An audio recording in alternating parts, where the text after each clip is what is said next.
नमस्कार बच्चों, स्वागत है आपका इस एसकेटी चैनल में। तो बेटा, हम पाठ 1 बहुत अच्छे तरीके से पुराने वीडियोस में पढ़ चुके हैं।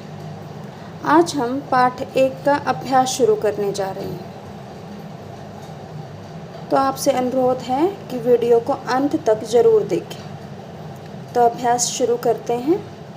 पहले तो मैं आपको बता दूं कि संस्कृत वर्णमाला हमने पढ़ी है, जिसमें 13 स्वर होते हैं, 33 व्यंजन होते हैं। और वर्णमाला किसे कहते हैं? वर्णों के समूह को कहते हैं। वर्ण क्या है? भाषा की छोटी से छोटी इकाई जिसके टुकड़े नहीं हो सकते। ये हमने बातें रिपीट कर दी, मतलब दोबारा से दोहराई में ले लिया। और अनुस्वार और विसर्ग का भी मैं बता चुकी हूँ। अंग की बिंदु को अनुस्वार कहते हैं और शब्द के पीछे जो 2 बिंदु लगते हैं उनको विसर्ग कहते हैं। और उच्चारण उसका बेटे ह होता है, ह साउंड रहती है। तो शुरू करते हैं बेटा अभ्यास कार्य। पहला प्रश्न है, विकल्पेभ्यः उचितम उत्तरम चित्वा रिक्त स्थानानि पूरयत। अर्थात विकल्पों से सही उत्तर चुनकर रिक्त स्थान पूरे कीजिए। ठीक है, ये फिलअप्स दिए हुए हैं और ऑप्शंस गिवन हैं, उनमें से आपको चूज़ करके यहाँ पर फिल करना है। शुद्ध विकल्प।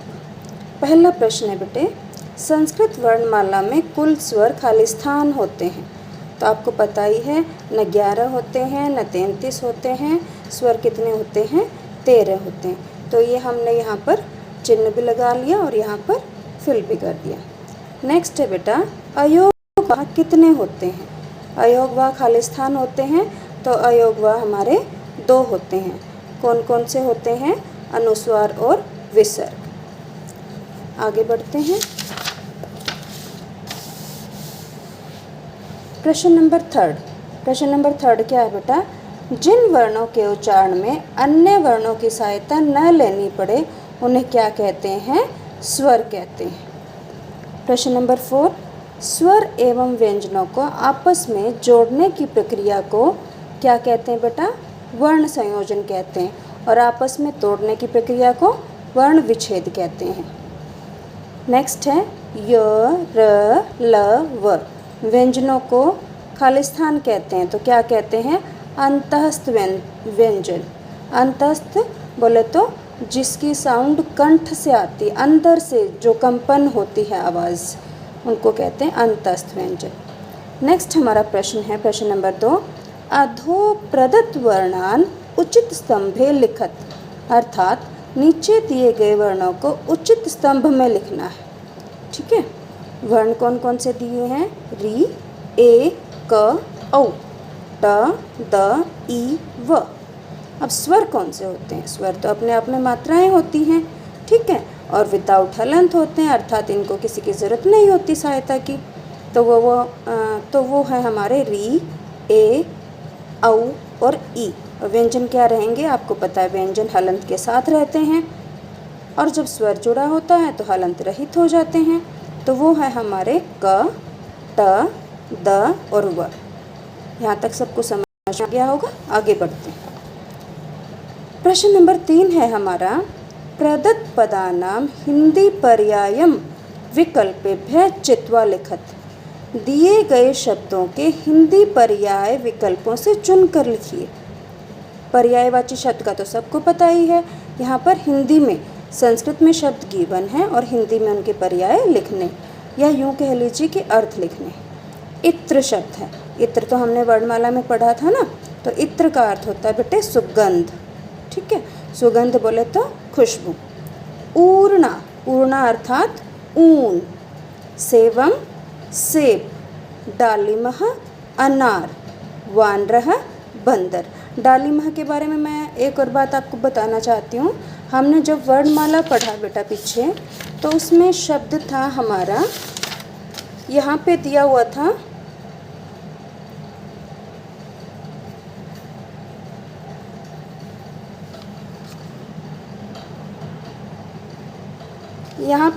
था बेटा दाढ़ीमह। दाढ़ीमह नहीं आएगा, यहाँ पर करेक्ट करके डालिमह लिख लीजिए। मैंने लिखा हुआ है, आप सब भी करेक्ट कर लीजिए। अगले प्रश्न पे चलते हैं बेटे। यहाँ तक प्रश्न नंबर 3 तक हम पढ़ चुके हैं, समझ चुके हैं। प्रश्न नंबर 4,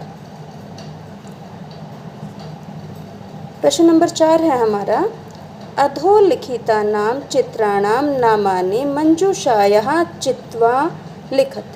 निम्नलिखित चित्रों के नाम मंजूषा से चुनकर लिखिए। अब ये मंजूषा क्या होता है? मंजूषा होता है बेटा हिंट बॉक्स, जिसमें शब्द दिए हुए होते हैं, ऑप्शंस दिए होते हैं, उसमें से चूज़ करके हमें यहाँ पर उत्तर लिखने होते हैं। अब पिक्चर है घोड़े की, तो घोड़े की संस्कृत क्या होती है? अश्वः। क्या उच्चारण रहेगा? अश्वः। दूसरा है बेटा सांड की पिक्चर, सांड की तस्वीर, तो षण्डः। क्या उच्चारण रहेगा? षण्डः। तीसरा है हमारा भालू, भालू को संस्कृत में कहते हैं भल्लूकः। क्या है इसका उच्चारण? भल्लूकः। नेक्स्ट है हमारा जालम, जालम बोले तो जाल। फिर टोपी दिखाई दे रही है, टोपिका।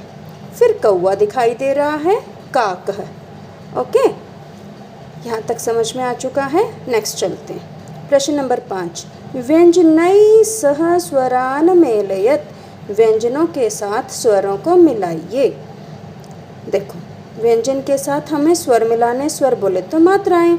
देखो कैसे, प धन ई, प हलंत है ना बेटा, प हलंत है, इट मीन्स स्वर जुड़ेगा, और स्वर जुड़ेगा तो स्वर मात्रा होती है। तो प के साथ छोटी ई है तो पी बन गया। नेक्स्ट है त धन ऊ, बड़ा ऊ है ना, तो बड़े ऊ की मात्रा आ जाएगी, बन जाएगा तू।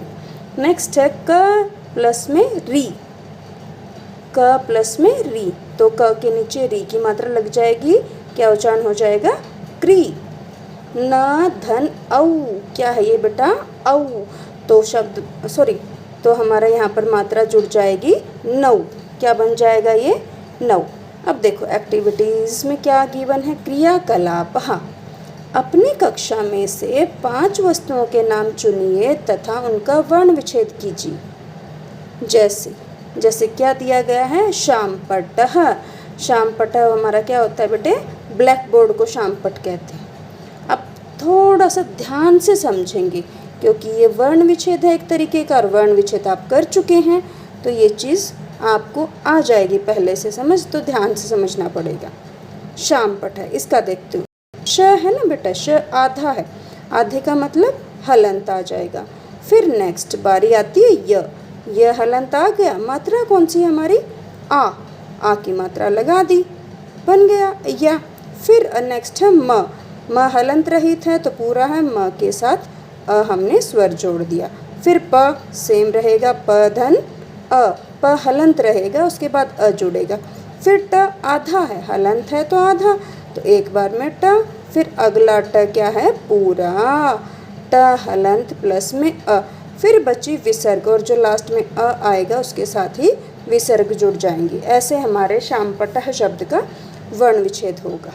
इस तरीके से अगला शब्द पुस्तकम, पुस्तकम बोले तो पुस्तक या किताब कह सकते हैं। अब देखो, सबसे पहला वर्ण है प और छोटे ऊ की मात्रा, प हलंत लिया, अगले में मात्रा जोड़ दी, छोटा ऊ। फिर क्या है नेक्स्ट? स आधा है तो आधे से काम करेंगे हम, स हलंत रहेगा। अब हलंत के साथ हमने अ क्यों नहीं जोड़ा? अ तो जब जुड़ेगा ना, जब स पूरा होगा। स तो यहाँ पर आधा है, इसीलिए स हलंत विदाउट अ। उसके बाद बारी आती है त की, तो त कैसे रहेगा? त हलंत प्लस में अ, पूरा तय हो गया यहाँ तक। फिर क प्लस में क हलंत प्लस में अ, क भी पूरा हो गया। फिर म हलंत, म के साथ आ क्यों नहीं जोड़ा? क्योंकि आगे म पूरा है ही नहीं, तो हमारा इस तरीके से पुस्तकम बन जाएगा। नेक्स्ट है बेटा स्यूतः। स्यूतः का अर्थ होता है थैला, बैग होता है ना हमारा, उसको स्यूतः बोलते हैं। अब ये भी ऐसे ही हो जाएगा, स आधा है तो स हलंत प्लस में य के साथ कौन सी मात्रा? बड़े ऊ की, य हलंत प्लस में बड़ा ऊ, और फिर प्लस में त हलंत प्लस में अ के साथ विसर्ग, क्योंकि विसर्ग दी हुई है, इस तरह बन जाएगा स्यूतः। नेक्स्ट है बेटे संचिका। संचिका का अर्थ होता है नोटबुक, कॉपी। कैसे बनेगा? स पूरा है, स हलंत प्लस में पूरा स ले लिया। फिर या मतलब आधी है, आधा है ना अक्षर, तो आधा। और मात्रा किसके साथ है? मात्रा है बेटा च के साथ। च के साथ मात्रा है तो च के बाद में लगेगी, पहले च को पढ़ लिखते हैं। च हलंत प्लस में मात्रा कौन सी है, छोटी ई, हमने लगा दिया, प्लस में क हलंत प्लस में आ, तो पूरा बन गया संचिका। कई बार बच्चे गड़बड़ कर देते हैं कि अक्षर, आधे अक्षर से देखो आगे की मात्रा आती है, इसका मतलब ये नहीं कि मात्रा को पहले उठाएंगे, अर्थात शब्द को ध्यान से पढ़ेंगे, किसके साथ मात्रा बोली जा रही है, उसके बाद उसको लगाएंगे वर्ण विच्छेद करते समय। ओके, नेक्स्ट है बेटा करगदह। करगदह शब्द का अर्थ होता है कागज, तो पढ़ेंगे क हलंत प्लस में अ हो गया, प्लस में र। अब र क्यों आया पहले, देखो साउंड देखो, कर गदह, क के बाद र साउंड आ रही है और र ऊपर आधा है, तो इसीलिए र हलंत प्लस में। फिर ग की बारी आई, ग हलंत प्लस में अ, प्लस में द हलंत प्लस में अ के साथ विसर्ग, क्योंकि विसर्ग है, इस तरीके से बन जाएगा करगदह। बेटे जिस तरीके से हम उच्चारण कर रहे हैं उसी तरीके से हम शब्द को वर्ण विच्छेद करते चलेंगे। नेक्स्ट है कलमम, बिल्कुल आसान है ये तो, क हलंत प्लस में अ, प्लस में ल हलंत प्लस में अ, फिर म पूरा है, म हलंत प्लस में अ, प्लस में म हलंत, इस तरीके से पूरा बन गया कलमम। तो मुझे ऐसा लगता है कि मैं शायद आपको ये पाठ समझाने में सफल हुई हूँ, और आपसे रिक्वेस्ट है बेटा मेरे चैनल को लाइक, शेयर और सब्सक्राइब करें, और इस वीडियो में कहीं पर भी कोई भी बात आपको समझ नहीं आई हो तो प्लीज़ कमेंट में लिखें, शेयर करें, ठीक है, ताकि मैं उस चीज़ को दोबारा से आपको समझा पाऊँ। और एक्सरसाइज करते हुए, अभ्यास करते हुए अपनी राइटिंग का विशेष रूप से ध्यान रखें। राइटिंग सुंदर होगी, स्पष्ट होगी, उच्चारण स्पष्ट रूप से कर पाओगे और ध्यान से पढ़ पाओगे। ओके बेटा, थैंक यू।